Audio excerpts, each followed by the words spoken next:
네, 감사합니다. 하나님 말씀을 함께 나누어서 읽겠습니다. 사도행전 20장입니다. 7절에서 12절까지의 말씀입니다. 제가 먼저 7절 말씀을 읽겠습니다. 주간의 첫날에 우리는 빵을 떼려고 모였다. 바울은 그 다음 날 떠나기로 되어 있어서 신도들에게 강론을 하는데 강론이 밤이 깊도록 계속되었다.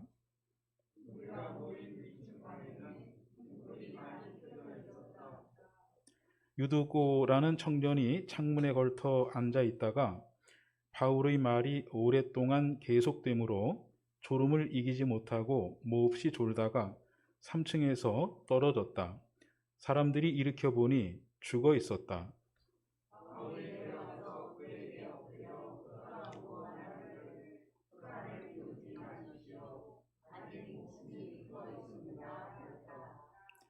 바울은 위층으로 올라가서 빵을 떼어서 먹고 나서 날이 새도록 오래 이야기하고 떠나갔다.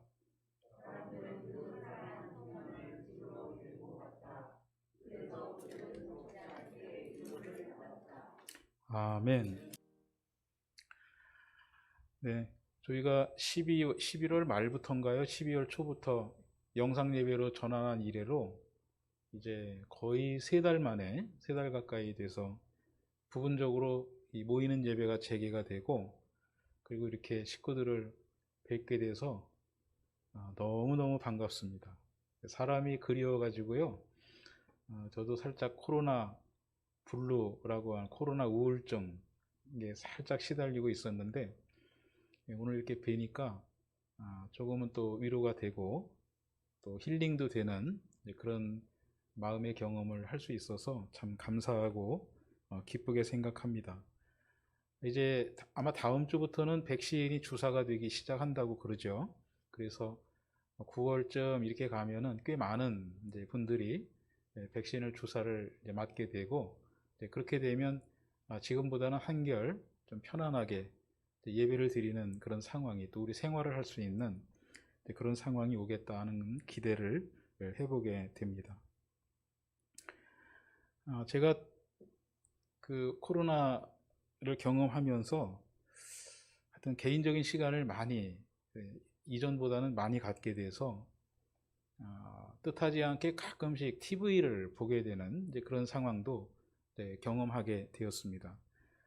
제가 즐겨보는 프로그램이 있었어요. 그게 뭐냐면 싱 어게인이라고 하는 노래 부르는 프로그램이었습니다. 저 굉장히 재밌게 봤고요. 제가 굉장히 오래전에 이산이라는 프로그램에 푹 빠져가지고 외출했다가도 그 프로그램이 시작되는 시간에 맞춰가지고 집에 들어오고 뭐 이런 이래로 정말 오래간만에 시간을 기다렸다가 이 프로를 보곤 했던 프로그램이 싱 어게인이라고 하는 프로그램인데요. 이 프로그램은 완전히 무명인 그런 가수들이나 또는 노래는 익숙하게 대중들에게 알려졌는데 누가 불렀는지를 잘 모르는 또 그런 가수분들, 이런 분들이 나와가지고 다시 한번 경연을 통해서 어떤 과정을 밟아가는 이제 그런 프로그램이었어요. 그런데 이 프로그램은 출연하는 사람들이 가만히 말하는 걸 들어보니까요, 1, 2, 3등을 가리는 데는 크게 의미가 없는, 그런 쪽에는 의미를 많이 두지 않는 그런 마음들을 가지고 그 프로그램에 참여하고 있구나 라고 하는 그런 생각을 제가 많이 하게 됐는데요. 혹시 보신 분들은 기억하실지 모르겠지만 30호하고 63호가 있었습니다.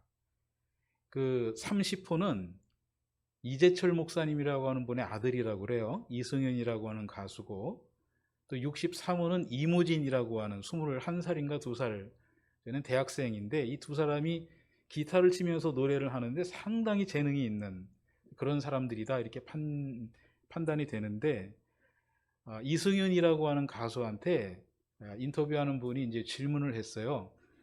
2회전에서 두 사람이 듀엣을 했는데 어떤 마음으로 노래를 불렀습니까? 이렇게 질문하니까 이 30호 가수였던 이승윤이라고 하는 가수가 뭐라고 대답을 했냐면요, 63호가 떨어지면 안 되겠다 하는 마음으로 노래를 불렀습니다. 그렇게 대답을 하는 거예요. 또 다른 장면에서 이제 63호가 인터뷰하는 거를 또 제가 이렇게 보게 됐는데요. 인터뷰하는 사람이 어떤 마음으로 노래를 했습니까? 라고 이렇게 질문을 하니까 내가 남하고 경쟁해서 이기거나 지는 것보다는 내 안에 있는 두려움과 싸움하는 마음으로 제가 이번에 노래를 불렀습니다. 저는 지금 저하고 싸움을 하고 있습니다. 이렇게 어떻게 21살, 22살 먹은 젊은 청년이 그렇게 멋있는 대답을 하는지 제가 참 흥미롭게 아주 관심을 가지고 그 프로그램을 보았는데요. 그걸 보면서 제가 가졌던 느낌은 이 프로그램이 사람들에게 희망을 주고 있구나, 그런 생각을 하게 되었습니다. 백종원이라고 하는 요리 전문가가 하는 골목식당이라고 하는 프로그램도 같은 관점으로 제가 가끔씩 보곤 하는데요. 작년인지 재작년인지에 홍탁집 아들내미가 하는 그런 그 프로그램이 그 백종원의 골목식당에 나왔는데, 그래서 결국 골목식당이라고 하는 프로그램도 소소하게 음식점을 경영하면서 잘 안 되는 상황에서 좌절하고 있고 타성에 빠져 있는 그 식당 운영자들에게 새로운 가능성을 이렇게 제공해주고 또는 희망을 제공해주고 삶의 양식도 바꾸어주고라고 하는 이제 그런 기능을 하는 프로그램으로 저는 아주 재미있게 가끔씩 그런 프로를 보고 있습니다. 왜 이런 관심을 가지고 보게 됐냐면요, 제가 가지고 있는 질문이 이제 이런 질문인데, 그러면 오늘날 교회는 우리 교회와 사회에, 교회에 속해 있는 성도들과 우리 사회에 새로운 삶 또는 본래적인 삶을 제공해주는 그런 기능과 역할을 잘 하고 있느냐라고 하는 질문을 제 마음속에 가지고 있기 때문에 TV 프로그램도 사람들에게 새로운 삶으로 나아가게 하면서 감동을 주고 있는데, 그걸 보는 사람들이 눈물을 흘리는데, 과연 오늘 교회는 교회에 속해 있는 성도들에게조차도 눈물이 날 정도로 감동 어린 그러한 삶의 양식과 희망을 제공하고 있느냐라고 하는 질문을 꾸준히 제 마음속에 가지고 있기 때문에 아마 그런 류의 프로그램들이 흥미롭게 보여지고 있는 건 아니냐라고 하는 생각을 하게 됩니다. 오늘 본문에는 바울이 그 다음날 그 동네를 떠나야 되기 때문에 밤 늦게까지 거기 자기중심으로 모여있는 사람들에게 예수님의 복음을 이야기하고 있는 그런 장면이 이제 오늘 우리가 읽은 본문 장면인데요. 여기 재미있는 이야기가 하나 있죠. 여러분들 너무 잘 아시는 대로 거기 유두고라고 하는 청년도 그 3층 건물 3층에서 바울이 예수님의 복음 이야기를 하는 자리에 같이 있었는데 이 사람이 잠을 자고 있었다는 거예요. 유두고가. 그래서 창가에 걸터 앉아가지고 바울이 복음을 이야기하고 있는데도 끄떡끄떡하고 졸고 있다가 결국은 실수해가지고 뚝 떨어져서 이제 본문 표현으로는 죽고 말았다라고 하는 것이죠. 그런데 바울이 가서 보고 이 사람 죽지 않았다라고 이야기하면서 유두고를 살려내고 이른 새벽에 바울은 자기가 가야 할 곳으로 떠나갔다. 그리고 유두고는 이제 살아났다라고 하는 이야기가 오늘 본문에 기록되어져 있는 그런 내용입니다. 유두고가 왜 졸았을까라고 하는 걸 가지고요, 여러 이 본문 성경을 해설하고 있는 주석서들은 여러 가지 이유들을 많이 이야기를 해요. 당시에는 전기가 없어서 등잔을 많이 피웠기 때문에 그 많은 등잔불 때문에 산소가 희박해져서 그래서 이 사람이 졸았을 수도 있겠다라고 하는 의견도 있고 등등 여러 가지 이유들이 이제 기록이 되어지고 있습니다. 산소가 희박했으면 다 졸아야 했을 텐데 창가에 앉아있는 유두고만 졸았던 이유는 또 뭘까? 이런 생각도 제가 해보곤 했는데요. 저에게 가장 설득력 있게 다가왔던 유두고가 졸았던 이유 중에 하나는 뭐였냐면요, 유두고는 현장에 있었지만 예수님의 복음이 귀에 들어오지 않았다고 하는 겁니다. 우리가 꾸준히 믿음길을 걸어가면서 어떤 이는 40년, 50년, 어떤 이는 베네 신앙으로 시작을 해가지고 평생토록 함께 하나님의 말씀을 잘 나누는데 이 하나님의 말씀이 잘 들려지지가 않는 거예요.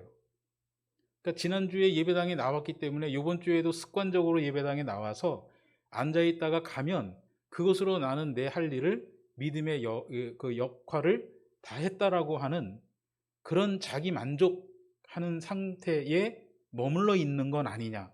예수님의 이야기가 잘 들려서 내 삶을 꾸려가고 내 삶의 변화를 가지고 오는 영향력 있는 주님의 말씀으로는 이게 들려지지 않는 거 아니냐라고 하는 생각을 하게 하는 그런 대목으로 설명하는 내용들이 저에게는 조금 설득력 있게 이렇게 들렸습니다.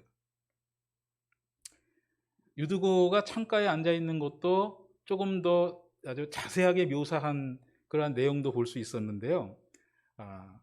이 창틀에 앉아 있으면은 다리 하나는 실내로, 다리 하나는 실외로 이렇게 걸터 앉아서 언제든지 마음에 들면 교회로 들어올 준비, 또 언제든지 마음에 들지 않으면 교회 밖으로 뛰쳐나갈 준비, 이런 폼을 가지고 유두고는 창가에 앉아 있었을 수도 있었다라고 하는 설명도 아주 재미있는 설명으로 저의 눈길을 사로잡았다, 이렇게 또 말씀을 드릴 수가 있겠습니다. 결국 저는 이 본문에서 어떤 생각을 해보게 되었냐면, 오늘 교회와 그리스도인들은 졸고 있다. 우리에게 말씀하시는 하나님의 말씀을 온전하게 드러낼 수 있는 맑은 정신을 오늘의 교회와 그리스도인들은 가지고 있지 못하다라고 하는 생각을 해보게 되었는데요. 오늘 그리스도인들이 그렇게 꾸벅꾸벅 졸다가 창문에서 떨어져 가지고 죽음을 경험하게 되는 이 상황으로까지 오게 하는 데는 어떤 요인들이 있었을까라고 하는 것을 생각을 해보게 되는데, 아무리 생각해봐도 첫 번째는 무지입니다. 무지. 눈앞의 이익 때문에 우리가 보편적인 가치라고 하는 것을 자꾸 외면하는, 어떤 의사결정을 할 때에 모두와 함께 할 수 있는 제도와 구조를 만들기보다는 나의 이익과 이해가 걸려 있으면 나의 이익에 손해가 되지 않는 제도를 채택시키기 위해서 온 힘을 다해서 밀고 나가는 그러한 행태는 무지에서 오는 행태다라고 볼 수가 있다고 하는 것이죠.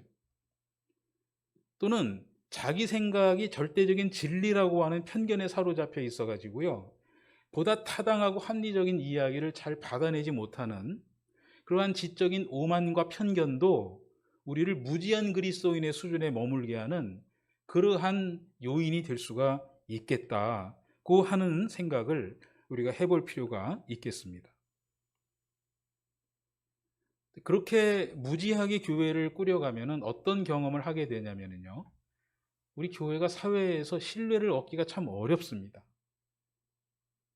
여러분, 코로나가 시작되던 작년도 초에 한국교회가 사회로부터 받는 신뢰가 32%였습니다. 근데 1년 만에 다시 조사를 했는데요, 기독교 사회문제연구소에서 다시 조사를 했는데 작년 말에 21%로 10% 가까이가 추락했습니다. 이제 우리 사회를 살아가는 사람들 10명 중에 2명만 교회를 신뢰합니다. 이렇게 대답을 했고 8명은 신뢰하지 않습니다. 이렇게 대답을 했습니다. 그런데 더 우리를 안타깝고 이제 속상하게 하는 것은 뭐냐면, 이 무지를 전제로 해서 교회를 운영해 나가는 교회의 상층부에 있는 사람들이요, 자기가 속한 이 교회라고 하는 공동체의 신뢰도가 떨어지는 것을 알고 있는데도 불구하고 나의 유익을 위해서 보편 타당한 구조와 가치를 채택하지 않고 외면하고 있다고 하는 이 상황이 더 우리를 안타깝게 하고 속상하게 한다고 하는 것입니다. 그래서 여러분, 이러한 상황을 보면서 바울은 갈라디아서 3장 3절 이하에서 이렇게 이야기합니다. 여러분은 그렇게도 어리석습니까? 성령으로 시작하였다가 이제 와서는 육체로 끝을 맺으려고 합니까? 여러분의 그 체험은 다 허사가 되었단 말입니까? 갈라디아 교회를 시작할 때 바울은 갈라디아 교회의 식구들과 함께 성령의 충만함으로 그 순수한 열정으로 교회를 시작을 했는데, 중간에 예루살렘 교회에서 거짓 교사들이 와가지고 갈라디아 교인들 귀에다가 뭐라고 소근소근 하니까요, 바울과 함께 경험했던 그 성령의 충만함, 이런 것들을 다 놔버리고 다시 이전으로 돌아가는 모습을 보면서 바울은 안타까운 마음으로 이런 이야기를 합니다. 여러분은 그렇게도 어리석습니까? 성령으로 시작하였다가 이제 와서 육체로 끝을 맺으려고 합니까? 갈라디아서 1장 6절에서는 한 번 더 이 바울이 그런 상황 때문에 이렇게 이야기하는데요. 여러분은 그리스도의 은혜 안으로 불러주신 분에게서 여러분이 그렇게도 빨리 떠나 다른 복음으로 넘어가는 데는 나는 놀라지 않을 수가 없습니다. 처음에는 순수한 마음으로 신앙생활 하겠다고 교회에 들어와 가지고요, 교회에 들어와서 거기에 엉켜있는 온갖 이해관계를 충분히 경험하고 그 이해관계로부터 소외되지 않으려고 하는 개인적인 욕심이 최초에 가지고 있던 그 순결한 마음을 다 눌러버리고 이해를 따지는 왜곡된 그리스도인으로 살아가는 오늘의 현실을 꾸짖고 있는 바울의 신앙적 가르침으로도 우리가 이런 성경 말씀을 읽어낼 수가 있겠다고 하는 것이죠. 우리를 꾸벅꾸벅 졸게 하는, 정신 바짝 차리고 진리를 따라 살아가는 그리스도인 못되게 하는, 우리를 꾸벅꾸벅 졸게 하는 두 번째 요인은 욕심입니다. 탐심입니다.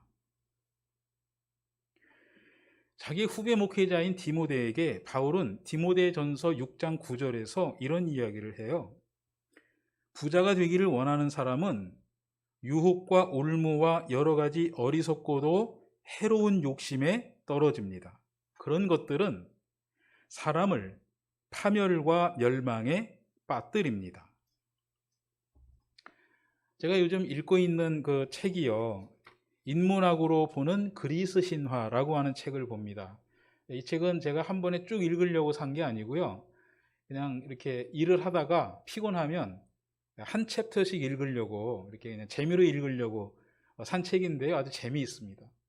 여기 보면 그 스페인의 프라도 미술관에 전시가 되어 있다고 하는 고야라고 하는 굉장히 유명한 미술가인데요, 이분이 그린 그림이 하나 이 책에 소개가 되고 있는데요, 그림 제목은 자식을 잡아먹는 크노로스, 이런 제목입니다. 이 크노로스는 우라노스, 제우스가 나오기 이전 이야기인데요, 우라노스라고 하는 하늘의 신의 아들로 태어나요. 근데 이 크노로스는 권력욕이 많아가지고요, 자기 형제가 12명인데 이 12명도 다 제거하고 아버지도 제거하고요, 막강한 권력을 딱 잡게 됩니다.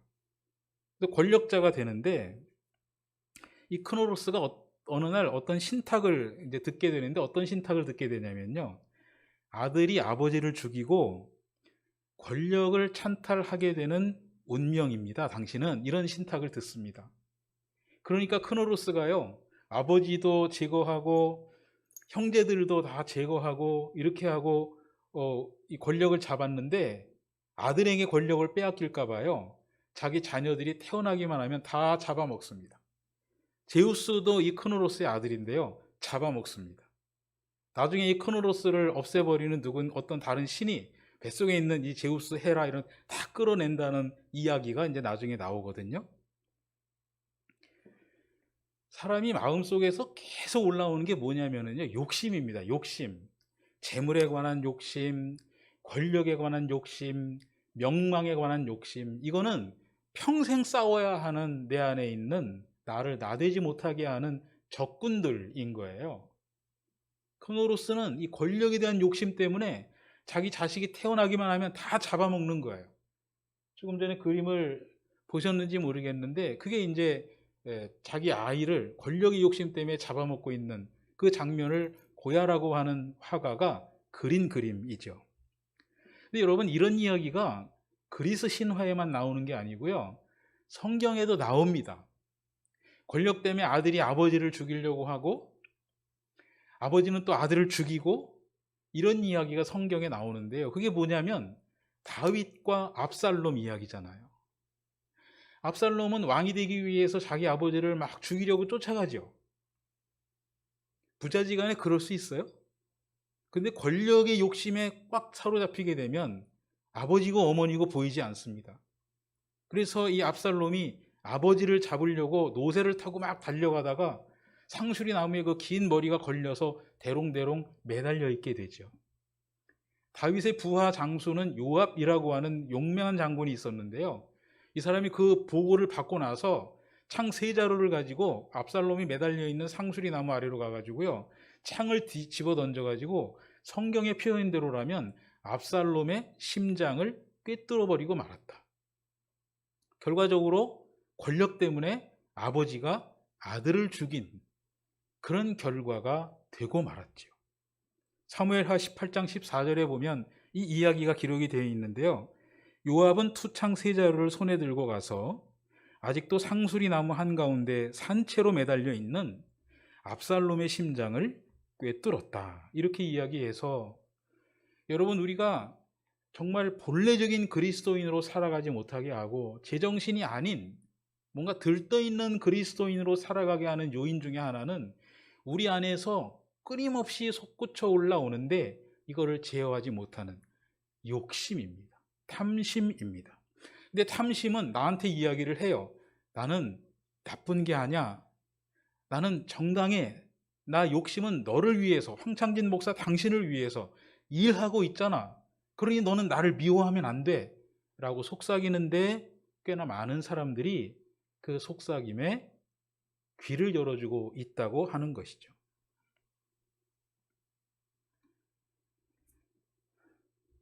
그래서 여러분, 우리가 믿음의 길을 걸어가면서 반복적으로 꾸준히 해야 할 일이 뭐냐면요, 끝없이 해 나가는 것으로서의 자기를 부정하는 작업을 해 나가셔야 됩니다.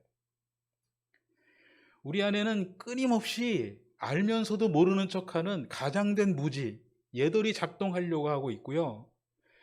나를 중심으로 하는 그 끝없이 솟구쳐 오르는 욕심이 나를 지배하려고 하는 끊임없는 시도를 하고 있기 때문에, 그렇기 때문에 우리는 십자가에 달리신 예수 그리스도, 그분의 발 앞에 무릎을 꿇고 성경이라고 하는 거울에 자기를 꾸준히 비추어 보면서 내 안에서 작동하고 있는 이 무지와 욕심의 문제를 해결하기 위해서 평생토록 성령의 도우심을 간구하면서 기도하고, 그렇게 못난 자기를 부정해 나가는 이 작업을 잘 해 나가셔야 됩니다.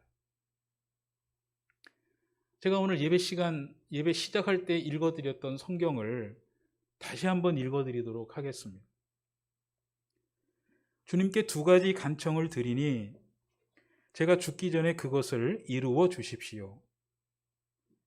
허위와 거짓말을 저에게서 멀리하여 주시고 저를 가난하게도 부유하게도 하지 마시고 오직 저에게 필요한 양식만을 주십시오.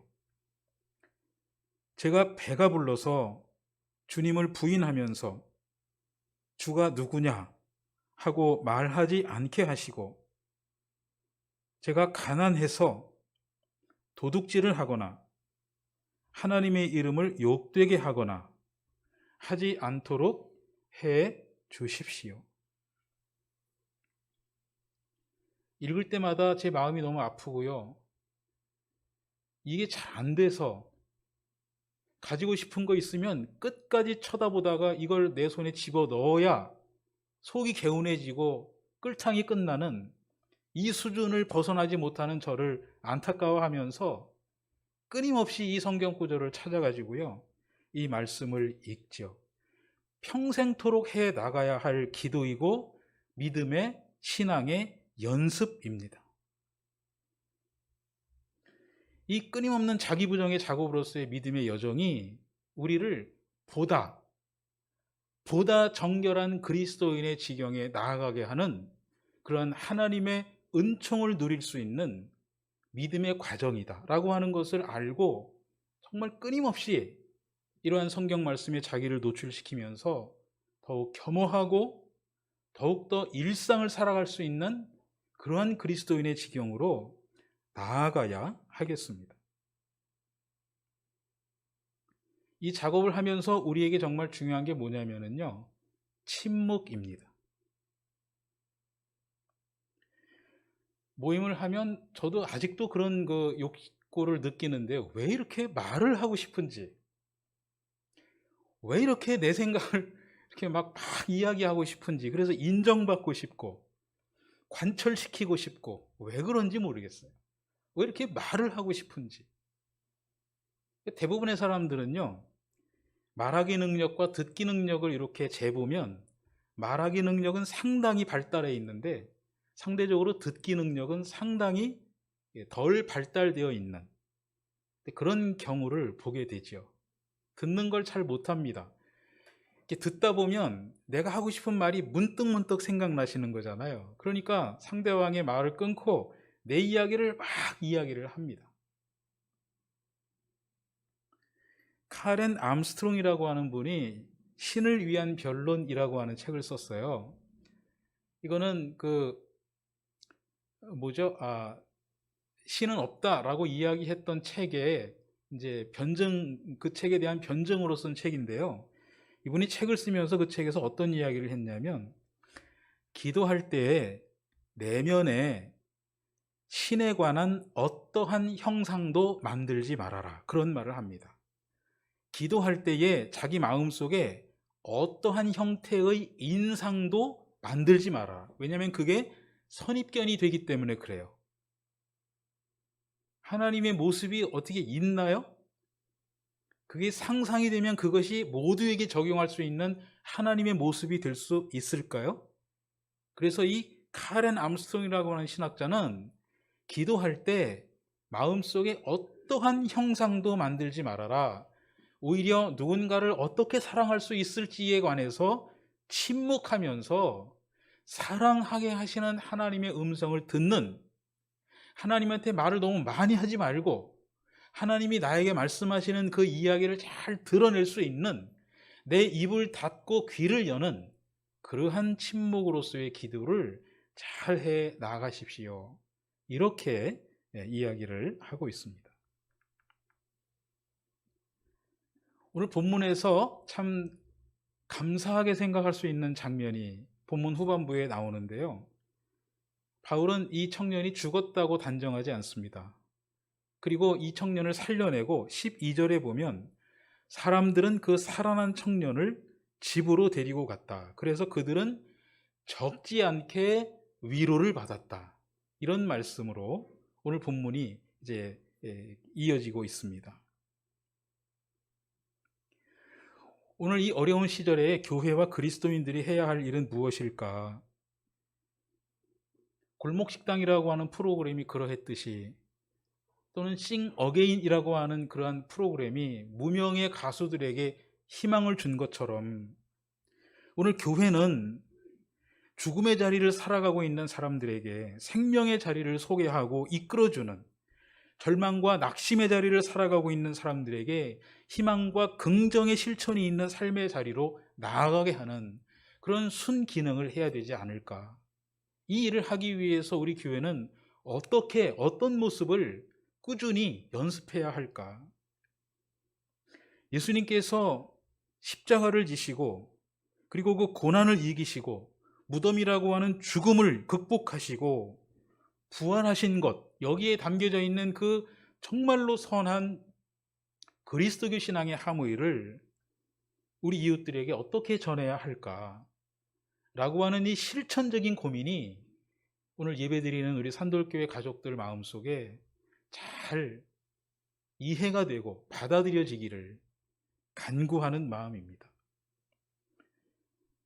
교회는 자기만의 논리에 갇혀서, 그래서 그 밖에서 보는 사람들이 볼 때에 잠을 자고 있는 이 수준으로부터 깨어나야 합니다. 이 객관적이고 보편 타당한 하나님의 소리가 들리는 그 믿음의 자리로 나아갈 수 있어야 됩니다. 이걸 하기 위해서 우리는 끊임없이 자기를 부정하고 침묵의 과정을 통해서 우리에게 말씀하시는 하나님의 음성을 드러내는 그 일을 잘 해내야 한다고 하는 것입니다. 바울이 3층에서 떨어져 가지고 죽음을 경험하고 있는 이 유두오를 살려내는 것처럼 오늘 교회 공동체와 우리 그리스도인들은 어려운 시절을 살아가면서 절망하고 있는 우리 이웃들에게 희망을 줄 수 있는 경건의 능력을 갖는 그런 믿음의 길을 걸어가야 하겠습니다. 함께 해주시는 성령의 도우심이 우리 모두에게 함께 해주시기를 축복합니다. 오늘 저희들에게 주님날 허락해 주시고 예배당에 나와서 그리고 영상을 통해서 각자의 삶의 자리에서 하나님 앞에 예배하게 하시는 주님의 은총에 감사를 드립니다. 끊임없는 자기 성찰을 통한 자기 부정의 과정을 잘 경험하게 하시고 그리고 하나님께 아뢰일 것을 다 아뢰이고 난 다음에는 우리를 향하여 무엇라고 말씀하시는지 주님의 음성을 잘 드러내는 침묵의 과정을 통해서 우리 교회가 세상에 희망을 주는 믿음의 공동체로 교회에 속한 성도들이 그리스도인들이 세상의 빛과 소금이 되는 그 아름다운 삶의 자리에로 잘 돌아가고 복귀하기 위해서 마음을 모으고 뜻을 모아가는 예배하는 우리 산돌교회 가족들이 될 수 있도록 성령께서 우리와 동행하여 주시기를 간구합니다. 예수 그리스도의 은혜와 하나님의 한이 없으신 사랑하심과 성령의 돌보시고 동행하여 주시는 은총이 오늘 예배를 드리며 세상에 희망이 되는 믿음 공동체와 그리스도인의 삶의 자리로 나아가기를 소망하는 모든 예배하는 성도들 머리 위에 가슴 속에 지금부터 영원토록 함께하여 주시기를 간절히 축원합니다. 아멘.